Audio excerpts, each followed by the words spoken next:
The CMO Confidential podcast is a proud member of the I Hear Everything podcast network. Looking to launch or scale your podcast? I Hear Everything delivers podcast production, growth, and monetization solutions that transform your words into profit. Ready to give your brand a voice? Then visit iheareverything.com. Welcome to CMO Confidential, the podcast that takes you inside the drama, decisions, and choices that go with being the head of marketing. Hosted by five-time CMO Mike Linton. Typeface has completely changed the process of large campaign executions. Everyone knows AI can help with images and headlines, but the real impact is making the leap from a creative brief to a live, multi-channel, large campaign at speed. Typeface just announced its marketing orchestration engine, the first platform built to automate campaign workflows. You can roll out campaigns that used to take months in just a few hours. Typeface uses agentic AI to orchestrate the entire process, taking one campaign and instantly orchestrating it into thousands of personalized experiences across ads, email, and video. Major brands like ASICS and Post Holdings are already transforming their marketing with Typeface. See how to move from brief to personalized campaigns in hours, not months, at typeface.ai/CMO. Welcome, marketers, advertisers, and those who love them to Chief Marketing Officer Confidential. CMO Confidential is a program that takes you inside the drama, the decisions, and the politics that go with being the head of marketing at any company in what is one of the most scrutinized jobs in the executive suite. I'm Mike Linton, the former Chief Marketing Officer of Best Buy, eBay, Farmers Insurance, and Ancestry.com. I'm here today with my guest, Dr. Dan McCarthy.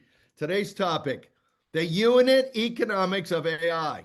Can large language model companies actually make money? We know they have high valuations, but today we're going to talk about how they make money through a customer lifetime value lens. Now, Dan is a professor at the University of Maryland.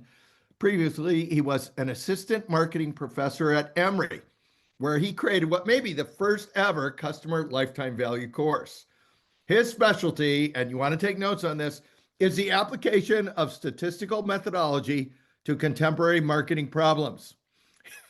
He has been one of our most popular guests over the last few years discussing CLTV, the business impact of privacy policies, and the power of loyalty programs. So it's great to have him back to discuss his latest work. Welcome back, Dan. We're going to make it a four-peat. There we go. That's right. So, hey, Dan, just to assure everyone is starting from the same place, give us a quick overview of customer lifetime value and customer-based corporate valuation and how they're used to evaluate businesses. Yeah, so customer lifetime value is this number that's kind of over every single person's head that represents the overall profitability of that customer to the firm. And as you would imagine, there's a lot of customers that aren't worth very much, and there's a few customers that are worth a lot, and that could be really, really powerful to know. And when you kind of roll it all together, that gives you a sense of when this company acquires its customers, are they actually generating a return? And a lot of the nuance comes in like, what costs do we include? And that's where I think CLV is kind of extended to what we call customer-based corporate valuation, or CBCV. That typically what CLV is supposed to represent is when I bring in that next marginal customer, what is the incremental profitability that I'm going to get from them? And so I've got all my accountants, I got all the lawyers, I've got the headquarters, I'm paying the CEO. Those are all relatively fixed. But when I bring in that next customer, what is the additional incremental profitability that customer will throw off? And so I need to know how much I'm spending to bring them in. I need to know the revenue I'm going to get. And then I need to subtract out all of those variable costs that are associated with the revenue that I bring in.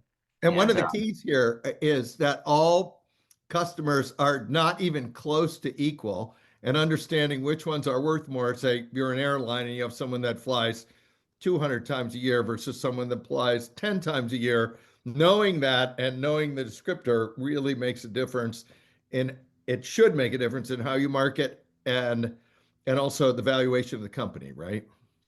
Yeah, and instead of thinking of kind of like your typical customer, or I've got my ideal customer profile, there's these personas, and we have like it's this type of person that I want to acquire, that they're my best customer. Typically, what you find is that the customer base from a value perspective is like a barbell, that 80% of the customers are worth very little, nothing, or maybe even costing you money.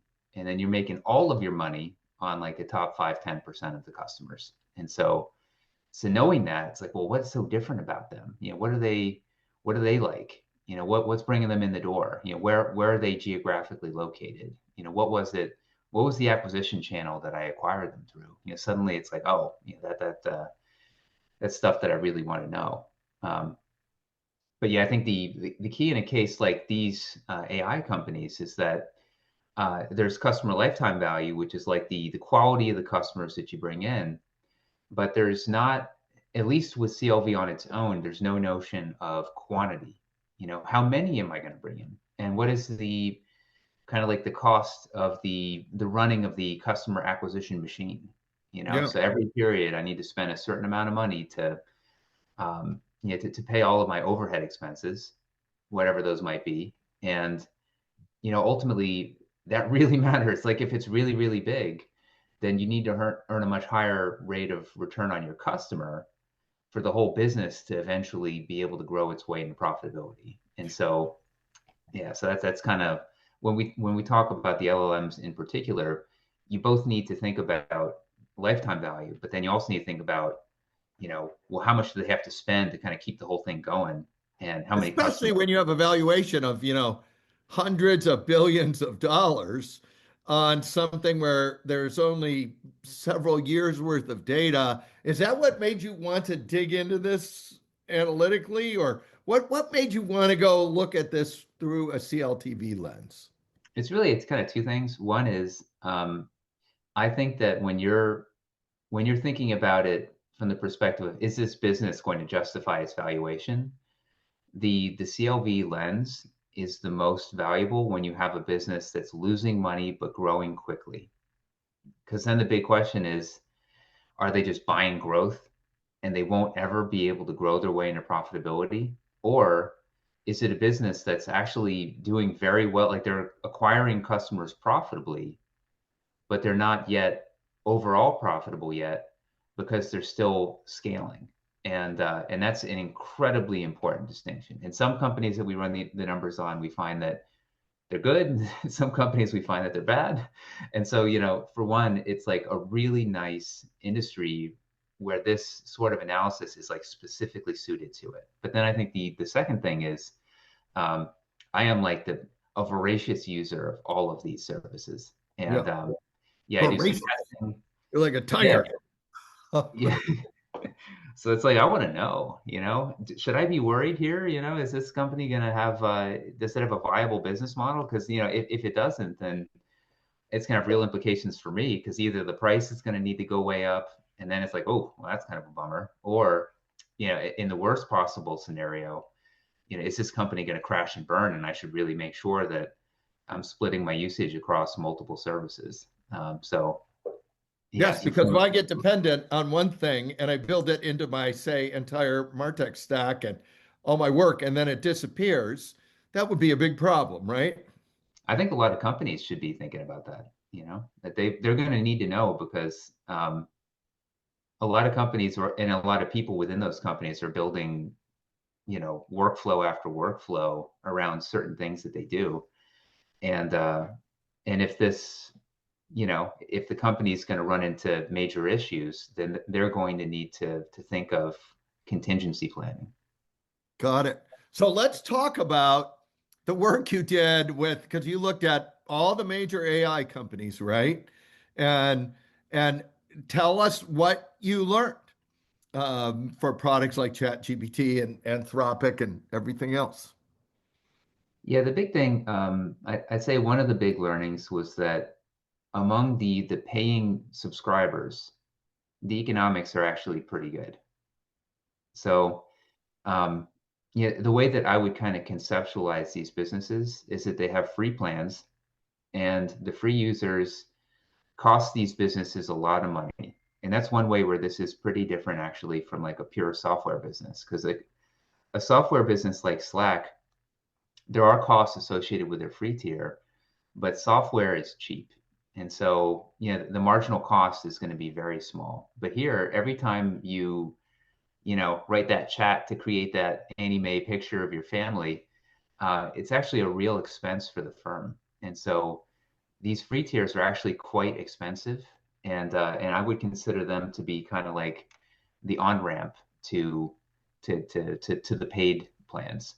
And And when you look at expense, you're talking about, I mean, I have to have everything working, and then I'm using up huge amounts of energy, et cetera.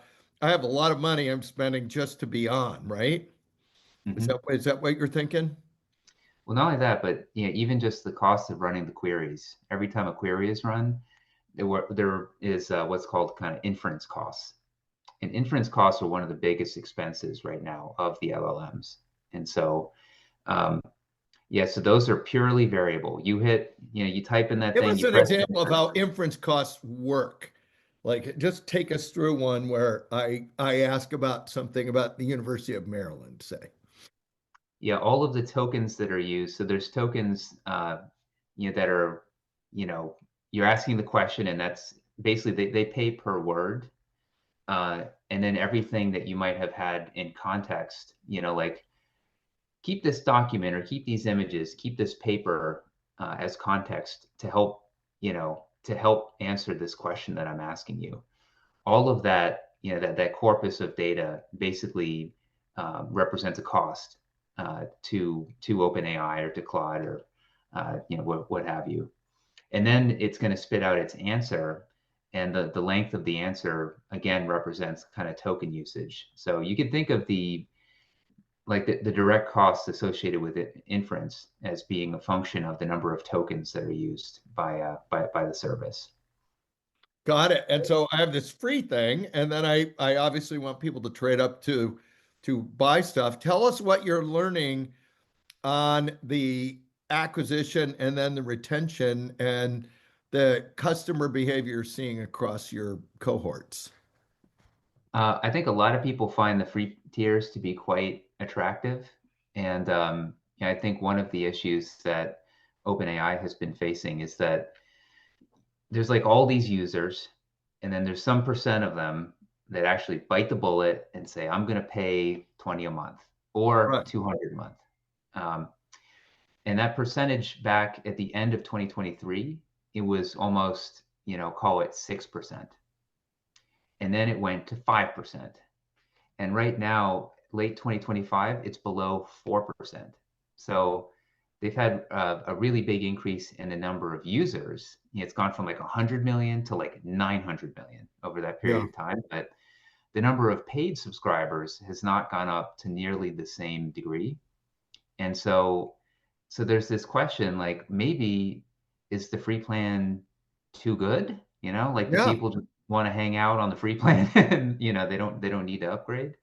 Um, so again, there's this whole question that a lot of companies face that have freemium models, of how you ultimately you want to make money, Right. and We had the so same thing in Ancestry. Yeah. Yeah. yeah, so it's like, well, what can we do? Either we can try and lose less money on the free people, or we can make the free tier worse. We can make the paid plan better. Um, Yes, and then there's like a whole bunch of other things that we can kind of inject in certain parts of the process that really, you know, will make it the most likely for people to want to take the jump. And so again, when we think about ads, everyone's talking about ads right now.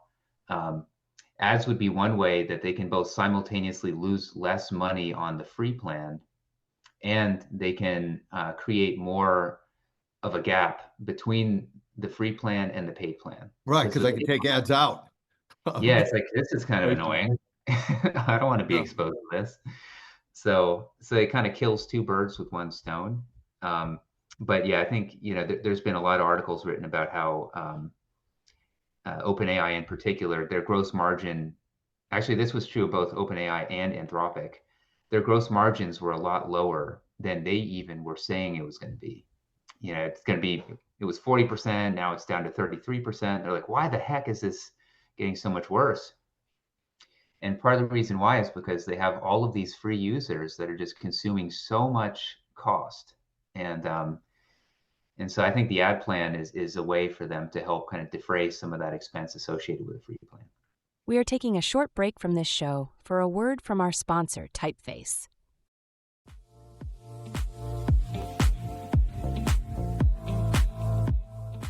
To orchestrate workflows across channels, meet Arc Agents, your AI teammates handling complexity so you can focus on what matters. All within a reimagined workspace where you and AI create as one. Spaces works the way you do.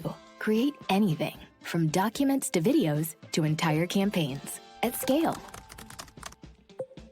Our agents help you craft campaign storyboards, powered by your Brand Hub, giving you the perfect starting point. Transform one asset into countless variations for every audience and market.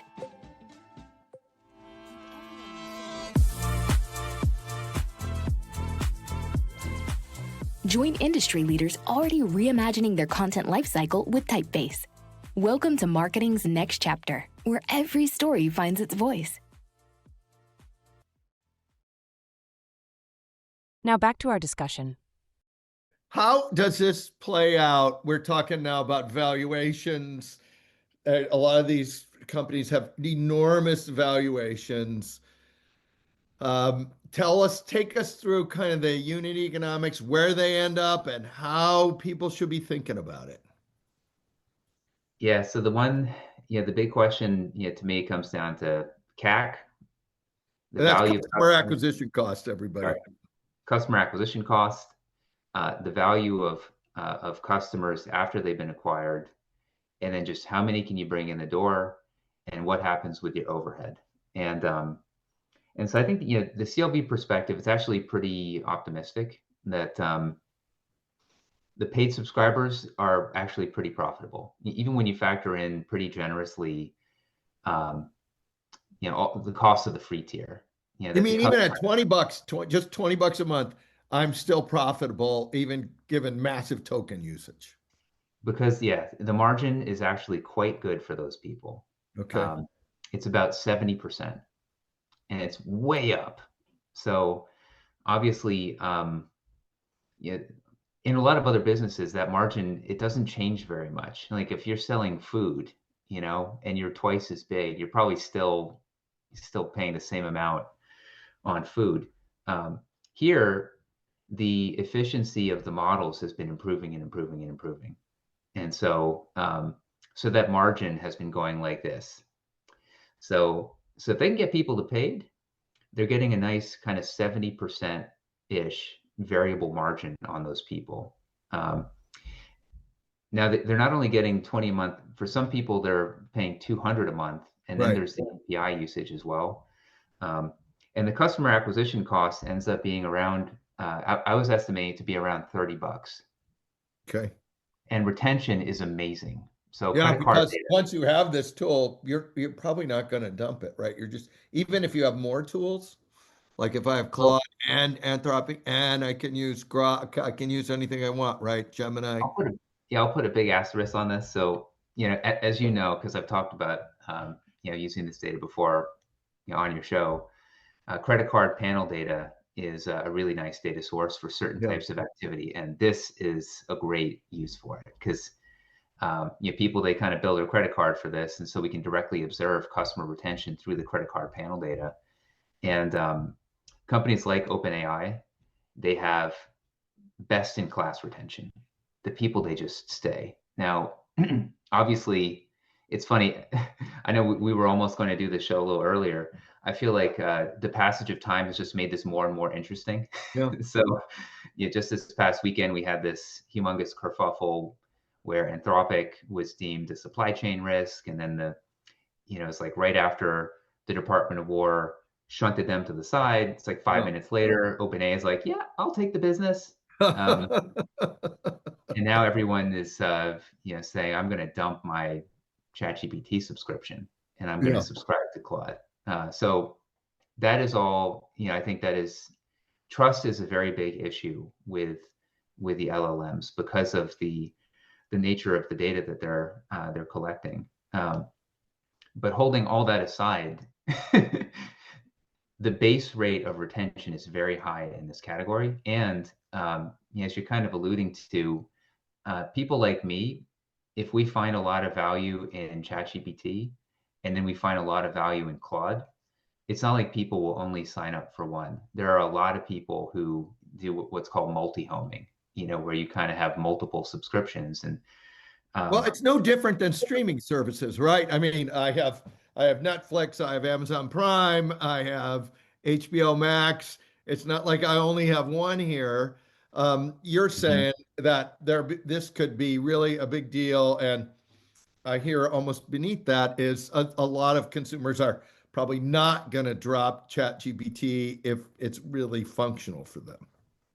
Yeah, for example, you might really like Claude, but let's say you want to generate images. Well, sorry, because Claude they don't really do images. And I think it's smart of them. Yeah, I think that image generation is extremely expensive. Yeah.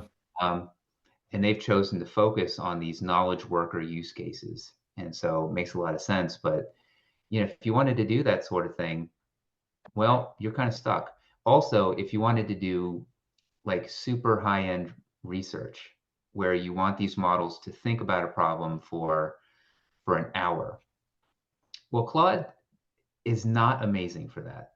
Yeah. It's really good for questions. It'll give you an answer, in a relatively short amount of time, but it won't think for an hour like ChatGPT Pro 5.4 extended thinking will. And so again, it's not that they aren't really good for what they do, but there are these, there's like this Venn diagram of the use cases. And if you need certain use cases that Claude simply doesn't do, you're not going to just not do those things if they're of value to you. So yeah, I think that we're already empirically observing it. Like when you look to the data, you'll see a lot of people are using. I'm subscribed to probably 4 or 5 different paid plans right now, just for different things. And I can't see how, for at least 3 or 4 of them, I can't see how I would give them up. So yes. If you can't make caricatures with Claude, I mean, geez, you got to have something else. Yeah. Where am I going to get my anime pictures? That's right. So you're saying all these look like pretty good businesses to you, and it's just a matter of time before they have a path to big profitability, right? Well, actually, no. Okay, tell us what you're saying. Yeah, so the CLV is not bad, but there's a question of quantity, and there's a question of what they call these training costs. So inference cost is one of the big expenses. That's, again, you do a query, you got to pay that cost. That's like the cost of food for a meal kit company.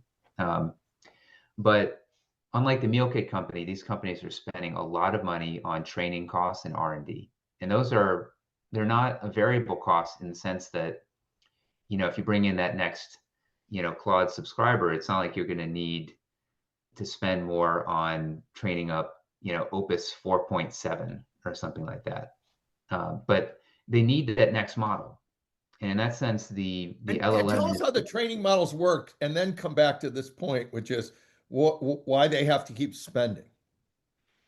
That's the R&D that brings them to the new models. So if you go, if we think about ChatGPT, there's call it like 3.5, 4, there's 01, there's 03, there's ChatGPT 5, and then 5.2, and then again, just over the past week, they just broke ChatGPT 5.4. They need to keep coming up with these new models to fend off the competition's models. And they need to be smarter, they need to be better. Everyone's focusing on these benchmarks. And the models have come such a long way, over the past year. So they feel like they're in kind of this like nuclear arms race. Really, it's primarily ChatGPT, Claude, Gemini, And I guess if you think that Grok is part of the set, then Grok. But they're all duking it out so that. And when I train a model, tell us what happens when I'm training like from 5.3 to 5.4. What do I have to do to train the model? I'm going to leave that to the people at the company. I wish I could say. All I can say is the nature of the expense doesn't vary as a function of subscribers. What it is it's just finding ways to make the algorithms better. Maybe it's some combination of that, training on better data. And I'd say the other thing that often gets lumped into that category is building on additional functionality for the services. And so, I remember, back in the day, I didn't used to be able to have Claude generate any sort of Excel file for me. Now it can generate Excel files with all the formulas in it, and it can analyze all of my Excel files, all the inner workings of them to find errors in them. And so, that wouldn't necessarily, that'd be like some combination of, better model, but also just like better functionality, better interoperability with, with the sort of tools that people use. And this costs a lot of money, is what you're saying. It's like if I'm running a restaurant, this is the cost of the steaks. Well, the inference costs, those would be the cost of the steak. This would be, so like a restaurant doesn't really quite have the same notion, because it's like, what's the menu we should have? How are we going to make the next breakout meal? And maybe it's the cost of the chef, the chef that comes up with the ideas for, for the spring menu. But just to put some of the numbers in context, like in 2024, ChatGPT had spent $5 billion on training and R&D expenses when they generated about $4 billion in revenue. And then in 2025, that's expensive stuff. Yeah, it's a lot of money, But I think they spent about $15 billion on training and R&D in 2025. And if my numbers are correct, they're projecting that those training and R&D costs are going to go to $30 billion next year. So we're going from 5 to 15 to 30, potentially up to like $60 billion in 2027. So this is, again, a tremendous amount of money that they're spending to come up with these new models. All right, and then at 60 billion, it'll probably go sentient, and then we will have another issue. So when people are throwing around the valuations of these companies, like over 150 billion, and it's worth it. Where's your head on that, given all this expense and the CAC and everything else and the retention? Worth it or not? To me, it's really hard to say, because it's really hard to know when these companies will finally back off on the training and R&D expenses. Yeah, I think that's a major swing factor. It's like a pharma company, and they're all coming out, they're spending huge amounts on R&D for the next drug, but they have no patent protection. And so they just keep coming out with drug after drug after drug. And you'd hope at some point they get to the point that the market has segmented. People have their preferences for the one or the other. And then these companies don't have to spend as much on new models, and they can, focus a little bit more on actually making a bit of money. And I just know at what point that expense will settle down, And also, these folks are giving the drug away for free too to start, right? Yeah, they got to figure out, so like for ChatGPT, they're the, we're going to serve everyone company. Yeah. And so part and parcel with that is find some way to not lose too much money on the free people. Yeah. So I really respect that they want to kind of democratize access to this sort of model. But they really need to make ads work, or they need to find some way of kind of creating enough of a performance boost so people will pay. Yeah, that people will pay, But I think the thing that's kind of holding them back is Gemini. They're looking to protect their ads business. So Right. They make $160 billion on ads right now, and they see all these people, LLMs. it's the end of search. Yeah, zero click search. You're just disappearing. It's gone. Yeah. Yeah, so they're saying we got to defend our ecosystem, and if all these people start using ChatGPT for basically what they would have used the Google search for, then we're toast.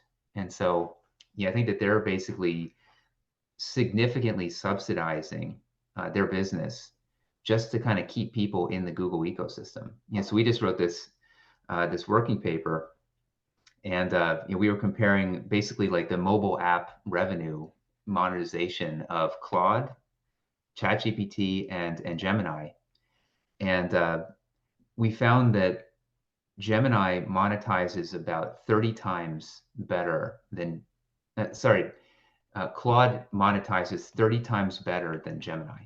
Yeah. And ChatGPT monetizes like 3 times better than Gemini.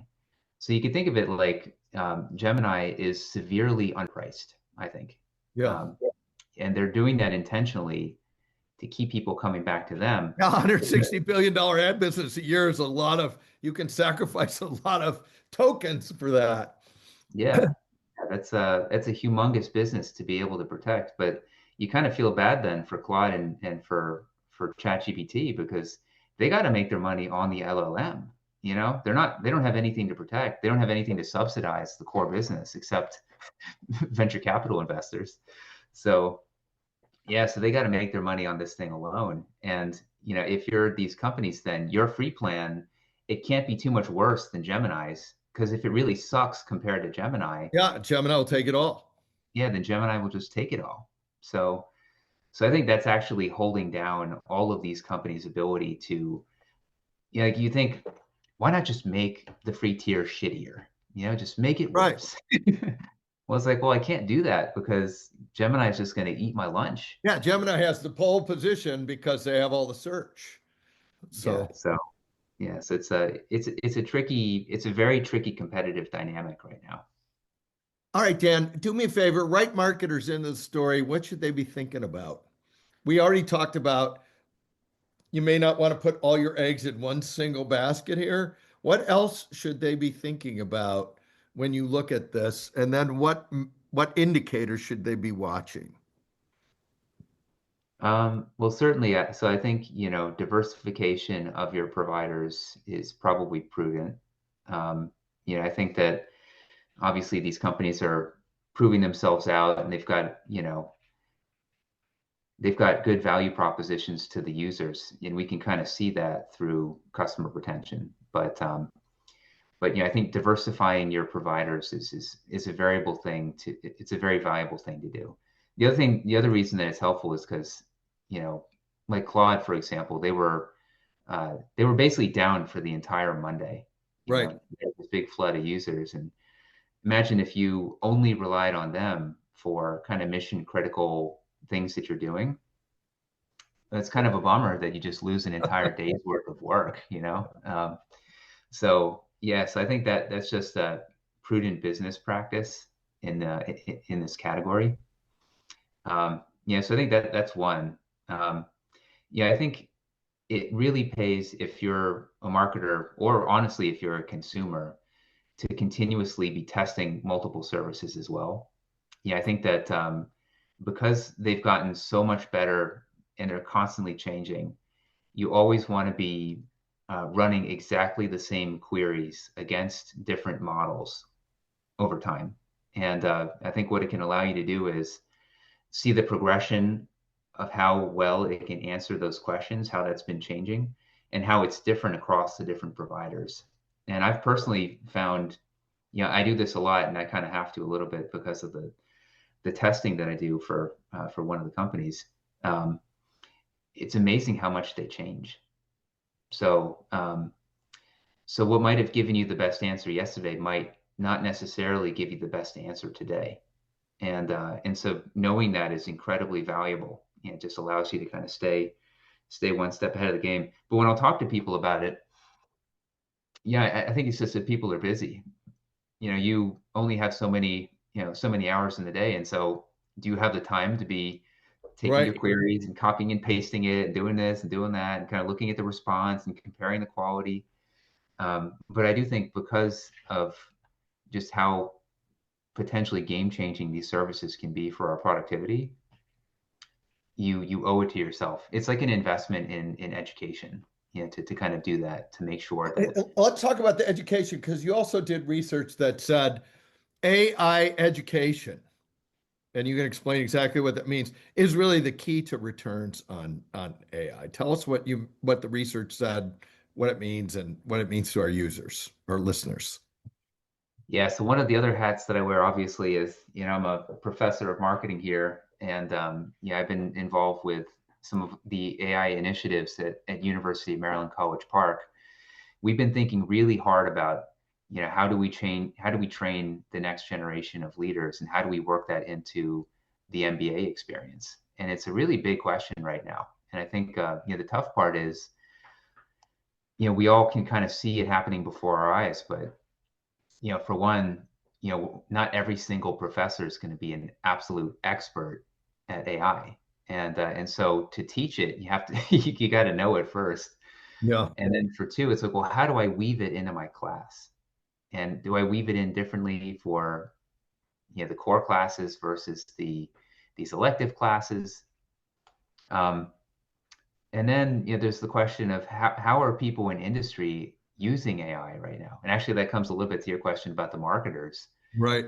Unless you got that foot, either constantly talking with people in industry, or you're doing it yourself, you may not just be that aware, especially because like everything is changing so fast in terms of how people are using this stuff. So so you may be somewhat proficient in your ability to use, ChatGPT or Claude Code, something like that.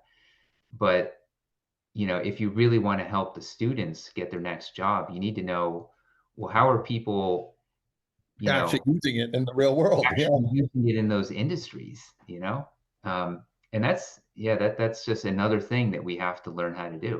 Well, and there's no playbook. We've had a bunch of people come on and say there is no playbook. There's no best practices. Everyone's inventing it as they go, why it moves forward at speed. Mhm. So any tips other than, I hear you saying, actually, find the time to play with this enough that you have an opinion versus you just see it. Is that fair? Yeah, I mean, certainly that's a big one. Yeah, the playing with it, and I like the use of the word play, because Yeah. um, that kind of keeps it fun. And I actually think that LLM use, well, I'll speak for myself. There you go. It can be really fun, It can be really fun. Yeah, it's You can have it do all kinds of stuff that is hilarious. Um, yeah. But yeah, coming in with that mentality, I think it takes some of the edge off. Like, oh, I have to learn this whole new thing. It's actually like, oh, I'm going to try to have a good time with this. Oh, the And caricature thing is hilarious on ChatGPT. If you want to make fun of your friends, you could do that really well. yeah, So I think this is, so I hear you say, giddy up, get using this, have fun with it. Don't be so intimidated you don't use it. Which brings us, and if I'm wrong on that, you should stop me because I'm going to go to our traditional last question. well, I'd say, yeah, maybe the one other thing is don't ignore the role of kind of foundational knowledge. Yeah, I think there's this really nice report that was written by Anthropic about kind of total output. The Yeah. people who get the most output from the LLMs, and I'd say that the TLDR on that was that people who had very strong foundational knowledge in the area, they were getting the most out of it because they knew all of the right questions to ask. Yeah. They could probe it in the right way. When it gave wrong answers, they could be able to kind of like detect it and kind of steer it back in the right direction. And so it's not that there's like an additive relationship between, what I can get from AI. It's not like it's I can't what I become a know. brain surgeon by studying AI. It'd be better for me to work on some stuff I might know. That's what you're saying, right? Yeah, like you just won't be able to get the most out of it. So you need to continue to invest in yourself too. And it's not just investing in AI. You need to learn all the base level stuff too. This is just something that kind of it's like a multiplier, that it kind of makes you that much more effective over as like a percentage increase of what it is that you already know kind of in your random access memory. All right. Well, I think this is a great segue into our traditional last question, which Dan, um, practical advice for our audience we haven't yet discussed, or the funniest news story you can share on the air. You can pick one or both, but you have to pick at least one. Practical recommendation. All my students are going to hear this and they're going to be like, oh, you're doing it again. But I have to say it. I have to say it. You heard it here first. Talk to your phone. Talk to your phone. And what I mean by that is people will kind of type in their queries. That they go to ChatGPT or Claude and they're there typing it out, and I respect that. But typing is effortful.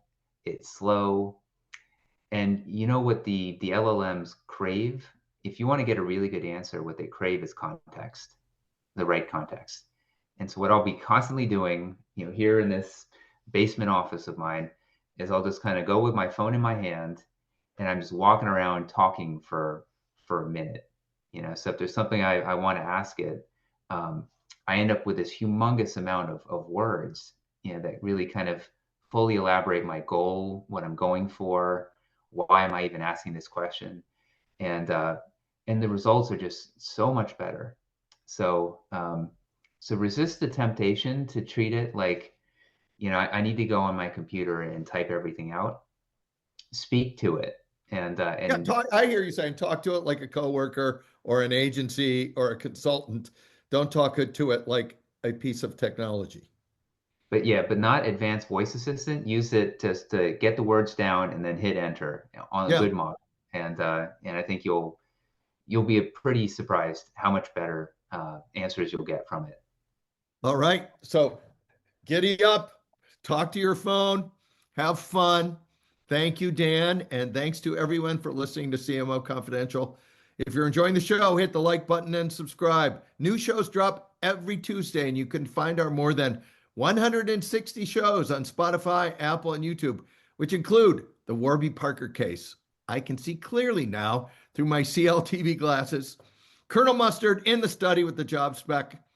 Marketing at Meta, the view from the eye of the storm, and the truth behind the curtain in B2B marketing. Hey, all you marketers, stay safe out there. This is Mike Linton signing off for CMO Confidential. Typeface is changing the way to think about brand marketing at scale. Their marketing orchestration engine is the first of its kind and built specifically for the enterprise. The orchestration engine uses shared brand intelligence, designed to turn brand guidelines into personalized voice, visuals, and messaging delivered in a way that fits the context of your audience.